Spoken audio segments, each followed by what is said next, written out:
नमस्कार, NTV India news में आपका स्वागत है। मैं हूं साक्षी। पेश है आज की प्रमुख हलचल।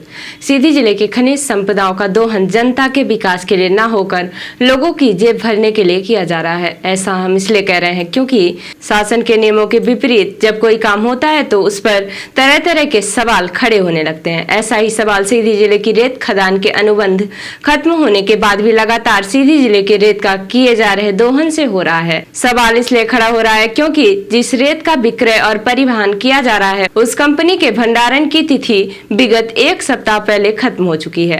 बावजूद इसके कंपनी द्वारा लगातार रेत को टीपी जारी करके परिवहन किया जा रहा है। इस पूरे मामले पर प्रदेश के उप मुख्यमंत्री ने जांच कराने की बात कही है। वहीं सीधी विधायक ने तो इसे गैर कानूनी तक कह दिया और विपक्ष इस पर बड़े सवाल उठा रहे हैं। सीधी जिले में चल रहे रेत के इस खेल पर NTV इंडिया न्यूज की यह विशेष रिपोर्ट देखिए। क्या सीधी जिले की खनिज संपदा की लूट मची है? क्या सीधी जिले की खनिज संपदा का दोहन सीधी जिले की जनता के विकास के बजाय लोगों की जेब भरने में हो रहा है? जी हाँ, ऐसा हम इसलिए कह रहे हैं क्योंकि सीधी जिले की रेत खदान का जो टेंडर हुआ था उस कंपनी ने घाटा बताकर अपना अनुबंध खत्म कर दिया, जिसके बाद बरसात आ गई और बरसात में शासन ने रेत पर प्रतिबंध लगा दिया। लेकिन बावजूद इसके बड़ी ही चालाकी से भंडारण लिया गया और भंडारण से 3 महीने तक लगातार हजारों गाड़ियां बालू की सप्लाई होती रही और टीपी भी कटती रही। लेकिन गजब तो तब हो गया जब NTV के संज्ञान में आया कि रेत भंडारण की अवधि 27 सितंबर को खत्म हो चुकी है। बावजूद इसके रेत सप्लाई हो रही है और लगातार टीपी भी कट रही है।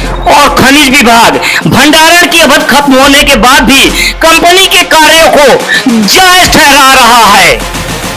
सीधी जिले के रेत के इस विशाल भंडारण की अवधि के बाद भी काम जारी रखने के विषय को NTV इंडिया न्यूज ने मध्य प्रदेश के उप मुख्यमंत्री राजेंद्र शुक्ला के संज्ञान में दिया, जिस पर उप मुख्यमंत्री ने जिले के कलेक्टर से पूरे मामले की जांच कराने की बात कही। जिले में जो रेत खदान दी गई, ठेकेदार ने उसको सरेंडर कर दिया। उसके बाद उसकी जो भंडारण की प्रक्रिया चालू हुई, कई हजारों गाड़ी उसने भंडारण के 3 महीने में बेची। अब उसकी अवधि 30 सितंबर को खत्म हो गई। उसके बाद भी वो हजारों गाड़ियां बालू बेच रहा है और टीपी भी कट रही है और अवधि उसकी समाप्त हो गई। सर, आप प्रदेश के उप मुख्यमंत्री हैं, इस पर क्या कहेंगे? नियम विरुद्ध कार्य हो रहा है। हम इसकी संबंधित जो कलेक्टर है उनसे बात करेंगे और जो बातें आपने कही है उसकी जांच करें और जो सही काम हो वही होना चाहिए। सीधी जिले में भंडारण की अवधि समाप्त होने के बाद किए जा रहे इस तरह के रेत के व्यापार के संबंध में NTV इंडिया न्यूज ने सीधी की विधायक के संज्ञान में जब इस बात को लाया तो उन्होंने कहा यह तरीका गैर कानूनी है। सीधी जिले की जो रेत खदान है उसको ठेकेदार ने विगत 3 महीने पहले ही सरेंडर कर दिया था। बरसात में जब ये आदेश आया कि खदानें बंद होगी, उसी समय ठेकेदार ने खदानों को सरेंडर कर दिया। फिर उन्होंने भंडारण की अनुमति ली और भंडारण से लगातार वो रेत 3 महीने टीपी के माध्यम से बेचते रहे। उनकी अवधि 30 सितंबर को खत्म हो गई। उसके बाद भी अब भी वो टीपी कट रही है और वो रेत लगातार बेच रहे हैं। इस पे क्या कहना चाहेंगे मैम? ये नियम के विपरीत है या शासन की मंशा के अनुरूप हो रहा है? देखिए, आज तक तो मैंने ऐसा कभी सुना नहीं। ये बिल्कुल मुझे लगता है गैर कानूनी और अवैधानिक ये मसला है और आपके माध्यम से मुझे ये सुनने के लिए मिल रहा है। ऐसा है तो मैं अभी जिलाधिकारी को कहती हूँ कि जांच टीम बिठाएं और इस तरह से अवैधानिक रूप से रेत का भंडारण और अवैध परिवहन ये करना ठीक नहीं है। ये बिल्कुल ही गैर कानूनी है। जिले में रेत की हो रही इस तरह से निकासी के संबंध में NTV इंडिया न्यूज ने जिले के कलेक्टर से जब जानकारी चाही तो उन्होंने बताया कि संबंधित कंपनी के भंडारण की तिथि 27 सितंबर को समाप्त हो चुकी है। सर, सीधी जिले में जो रेत खदान थी वो विगत बरसात के समय में ही सरेंडर कर दी गई थी। उसके बाद ठेकेदार को भंडारण की अनुमति प्रदान की गई। ठेकेदार ने लगातार 3 महीने तक काम किया और टीपी के माध्यम से वो रेत का सेल करते रहे। अवधि उसकी 30 सितंबर को खत्म हो गई। उसके बाद भी उनका टीपी भी जारी हो रही है और वो रेत भी बेच रहे हैं। उनका भंडारण भी बहुत। ये प्रकरण आपके माध्यम से संज्ञान में आया है। जो नियम इसमें पता है मुझे खनिज अधिकारी से चर्चा करने पर कि 27 तारीख को इनकी खदान का समर्पण स्वीकार किया गया है। नियमानुसार 1 महीने तक वो उसमें जो उपलब्ध स्टॉक है उसको यूज करके सेल कर सकते हैं। उसके पश्चात जो सैंड बचती है उसको रात साफ करके करने की कार्रवाई की जाती है। इसके अलावा अगर आप कोई शिकायत बता रहे हैं तो उसकी विधिवत जांच करवा लेते हैं, अगर उसमें कोई कमी पाई जाएगी तो उसमें नियमानुसार कार्रवाई करेंगे। जिले में रेत का इस तरह से किए जा रहे व्यापार को जानकर विपक्ष भी अब हमलावर हो गया है। वो भी इस तरह के किए जा रहे व्यापार के जांच और कार्रवाई की मांग कर रहा है। देखिए, ये सब सोची समझी राजनीति के तहत योजनाबद्ध तरीके से काम है कि जब समय खत्म हुआ तो एक नया टेंडर होना चाहिए, और नया टेंडर न करा के उनको भंडारण के लिए अनुमति दी गई। भंडारण एक दिन में नहीं होता है, इसके पीछे एक पृष्ठभूमि तैयार की गई कि हमें खदान नई टेंडर पे नहीं लेना है, हमें पहले से ही इतना बालू स्टॉक कर लेना है कि बाद में हम उसका भंडारण की परमिट ले सकें। यही इस केस में हुआ। इसको आप सीधा सीधा समझिए कि 2019 का जो नियम आया है खनिज में, उसमें भंडारण के अनुमति के बाद यदि तिथि समाप्त हो जाती है तो जितनी रेत बचती है वह राजसात होगी। सीधा सीधा उसमें नियम में है कि भंडारण की तिथि समाप्त होने के बाद जो भी रेत बचेगी वो राजसात होगी। लेकिन सीधी के इस केस में ये सब नहीं हुआ।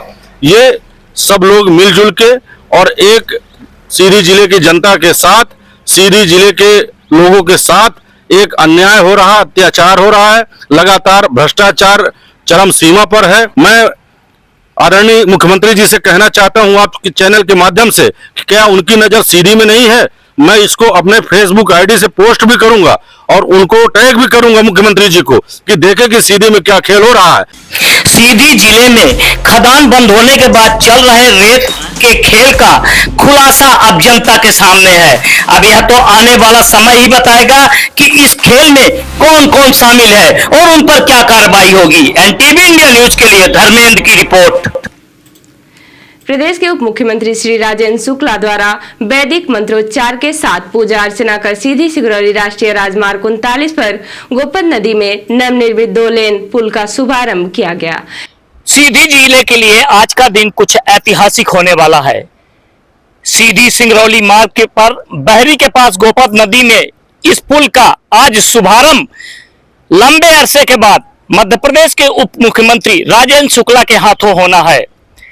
कहने को तो सीधी सिंगरौली सड़क निर्माण के साथ ही इस पुल के निर्माण का कार्य भी बहुत पहले हो जाना चाहिए, लेकिन दुर्भाग्य की बात है कि सीधी सिंगरौली सड़क का निर्माण आज लंबा अरसा बीतने के बाद भी पूरा नहीं हो सका है।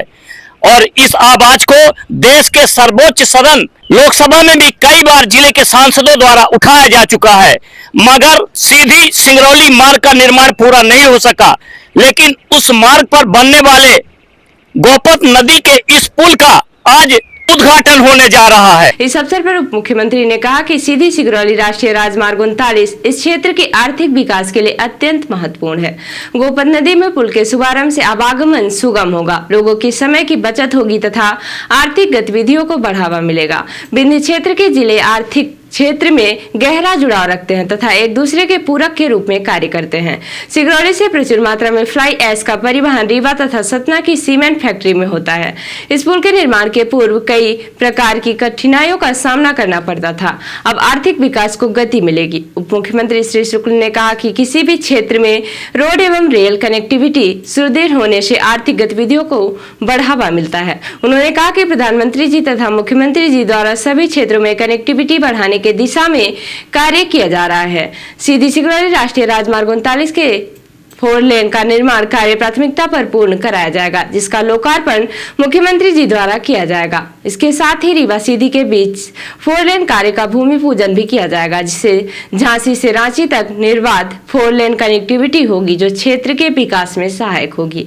उन्होंने कहा कि रीवा सीधी सिंगरौली रेलवे लाइन की भी नियमित समीक्षा की जा रही है। इसके निर्माण कार्य में भी शीघ्र गति आएगी।